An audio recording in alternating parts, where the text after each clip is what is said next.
where the ideas that planted the seeds of liberty that changed the world were born.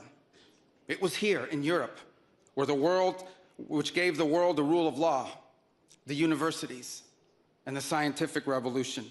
It was this continent that produced the genius of Mozart and Beethoven, of Dante and Shakespeare, of Michelangelo and Da Vinci, of the Beatles and the Rolling Stones. And this is the place where the vaulted ceilings of the Sistine Chapel and the towering spires of the great cathedral in Cologne, they testify not just to the greatness of our past or to a faith in God that inspired these marvels.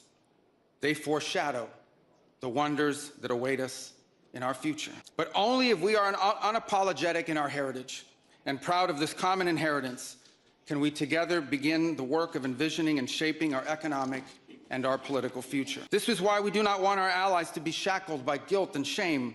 We want allies who are proud of their culture and of their heritage, who understand that we are heirs to the same great and noble civilization, and who together with us are willing and able to defend it. And this is why we do not want allies to rationalize the broken status quo rather than reckon with what is necessary to fix it. For we in America have no interest in being polite and orderly caretakers of the West's managed decline. We do not seek to separate, but to revitalize an old friendship and renew the greatest civilization in human history. What we want is a reinvigorated alliance that recognizes that what has ailed our societies is not just a set of bad policies, but a malaise of hopelessness and complacency.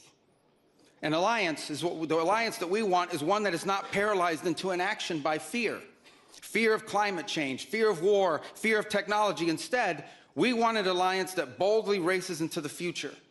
And the only fear we have is the fear of the shame of not leaving our nations prouder, stronger, and wealthier for our children. An alliance ready to defend our people, to safeguard our interests, and to preserve the freedom of action that allows us to shape, not one that exists to operate a global welfare state and atone for the purported sins of past generations.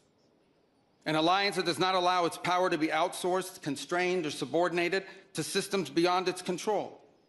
One that does not depend on others for the critical necessities of its national life.